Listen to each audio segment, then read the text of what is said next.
Okay, so now that we're going to explore the color panel and all the other ones down the road there, what I'm going to do is I'm going to go back to the preferences panel over here, and I'm going to choose back to single and default. That way I only have one panel open at a time. There we don't have any distractions. So if I just come over here and click on the color panel arrow, the light panel collapses. Now in here, in the white balance option here, we have some presets. So the first one, as I mentioned earlier, the as shot option is the default.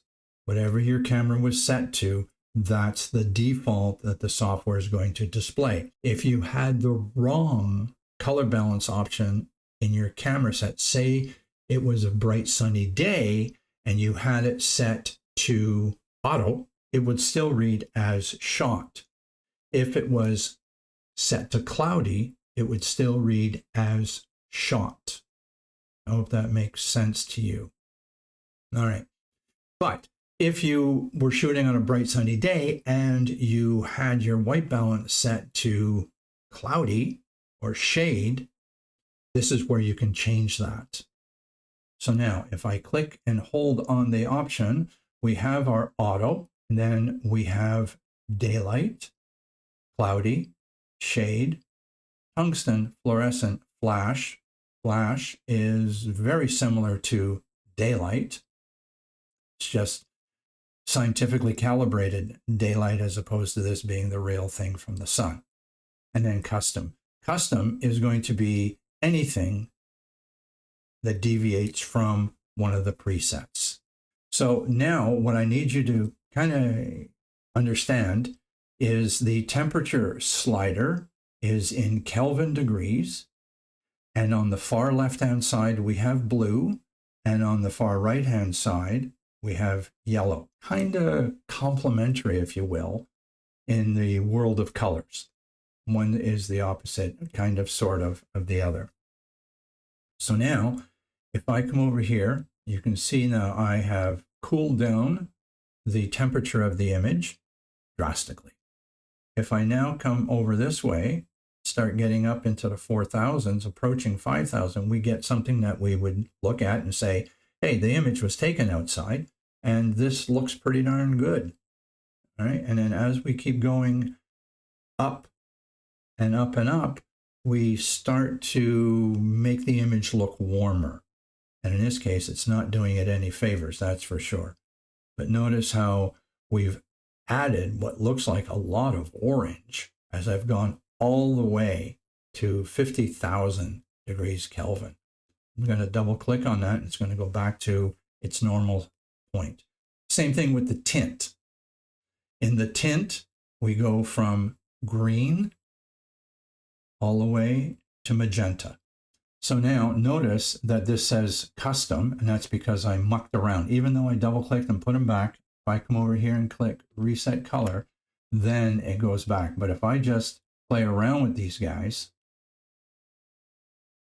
doing that and then double click and double click, it still reads custom.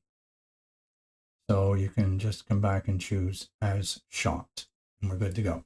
So now let's just take a look at what auto would do. Let's take a look. We got 4950 and -7. This is what my camera said auto was all about when I took the picture. If I come over here, it's going to cool things down just a little bit. Notice it didn't play with the tint, but it took the temperature down. So now if I turn this on and off, we can see that the sky is bluer. It makes sense because we've moved the slider down to here and we're about 500 values lower or towards the blue. The reason, I believe, the reason why the software chose that is because there's so much of this yellowy, orange, red stuff in here that it had to compensate for that. Let's go to daylight. Daylight is 55 plus 10. Not quite sure. I like that. I think I like the as shot option better. Now, notice that we went from 4950 and -7 when I chose daylight we went to 5500 plus 10. Keep this in mind for a later thought. Cloudy is going to go higher from 5500. It's going to go up to 6500. And if I go to shade, it's going to go to 7500. And the reason for this is when you're shooting in, I'm going to use shade as the example, but to a lesser degree, the cloudy one. Our natural light source outside is cooler. It kind of makes sense because when you have the sun full blown on a blue sky day, you've got whatever the sun gives you. All right? Warm, nice, pleasing, everything's fantastic. But when you go into the shade, your color temperature is now cooler. Why? Because you don't have direct sunlight, which is the warm stuff, coming down and hitting our environment. Okay. Notice that the plus 10 stays always there. Tungsten is, well, let's just say, when are you going to use that? Well, you're going to use it when you have tungsten lighting, obviously. I forget now where you might have tungsten, but it could very possibly be some of the older arenas and gymnasiums. Fluorescent would be like in a classroom or in an office environment where you have that predominant greenish overcast, color cast, whatever you want to call it. And that's why we've gone to plus 21 in the magenta. We've moved away from the green, from the classroom or office, and then flash. Remember I said hold that thought on daylight. Let's go to flash. And you're going to see that flash has the same Kelvin temperature as daylight, but it has no magenta added to it. Down on the bottom underneath the temperature and the tint, we can actually affect the vibrance and the saturation. And the difference between the two is this. I'll start with saturation. Saturation increases the vibrance of all colors in your image equally. If it goes up by 10 in the orangey stuff, it goes up by 10 in the blues and the reds and the greens and all that kind of stuff.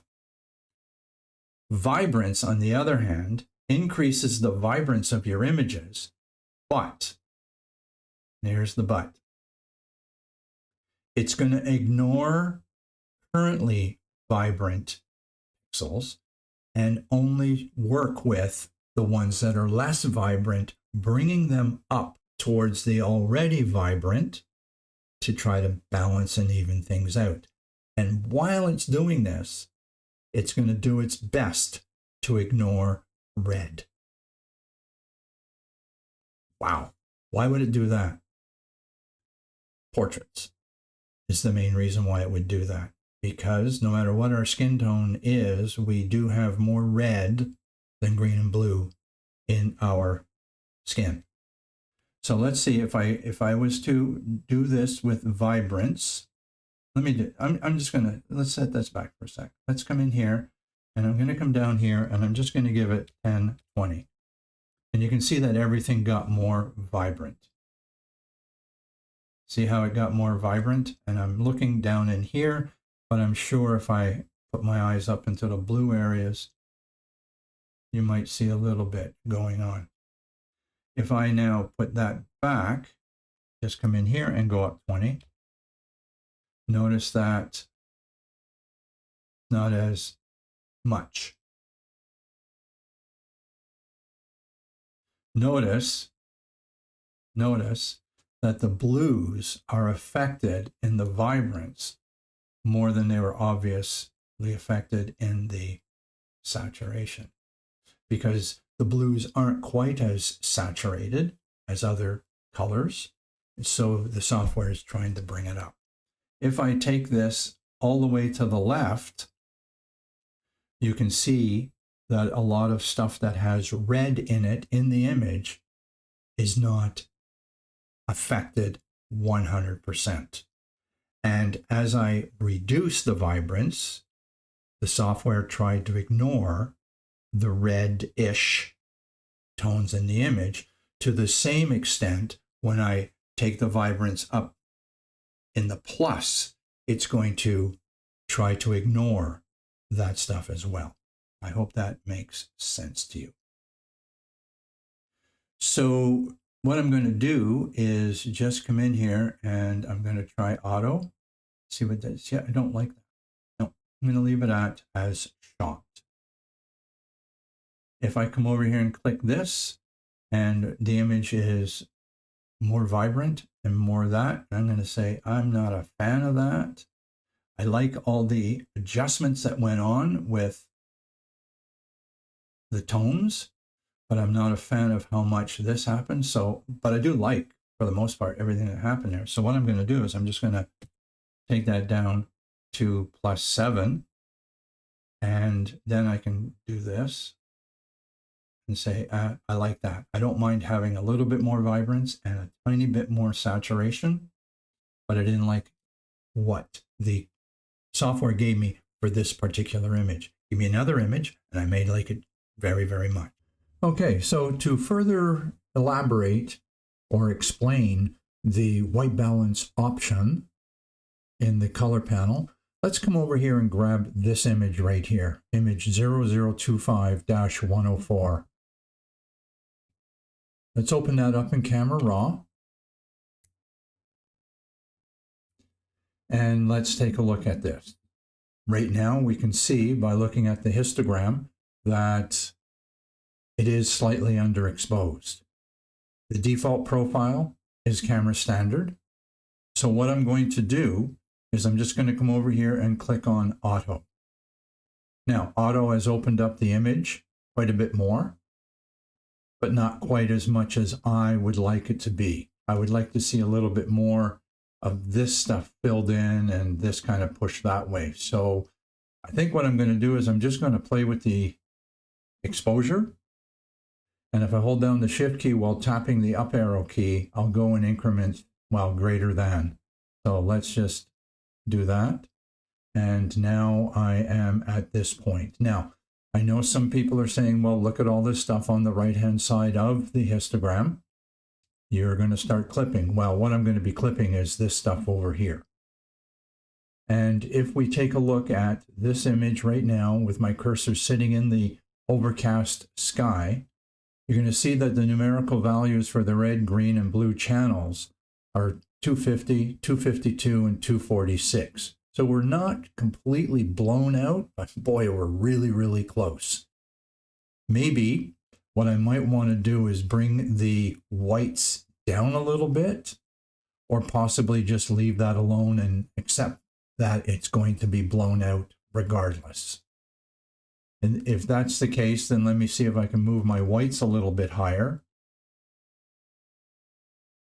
And you can see that now the clipping thing, well, it was there and it says you've clipped most of it. Now if I come up one more, and I put my cursor in here, you're going to see that, yeah, it's almost there.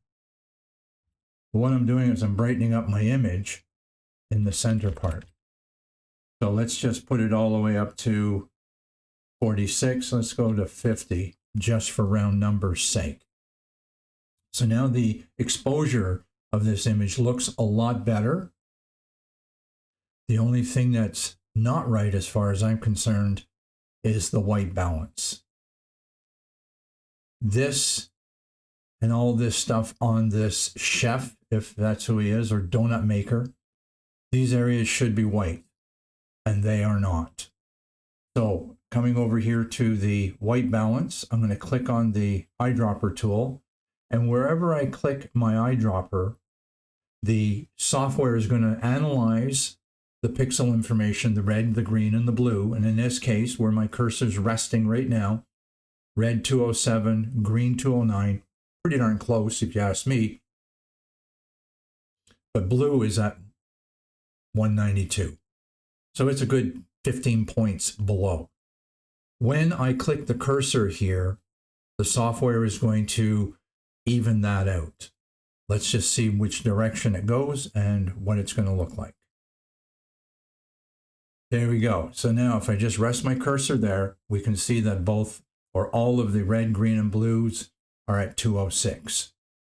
Initially, when we look at this, it looks like it's got a little bit too much of the mauve and blues and cyans going on and all that kind of stuff. But, you know, if we just let our eyes adjust a little bit, we can see that this indeed is the right way to go about doing this. Now, I could not show you this with the previous image because there wasn't anything that was a known white or a known neutral.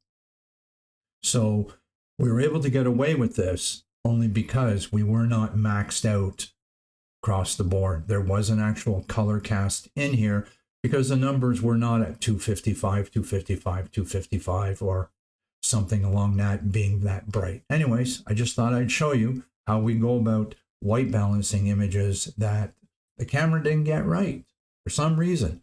And I can understand why it didn't, because there's an abundance of purpling, mauves, blues, cyans, and the software just says, that's too cool, we need to warm it up.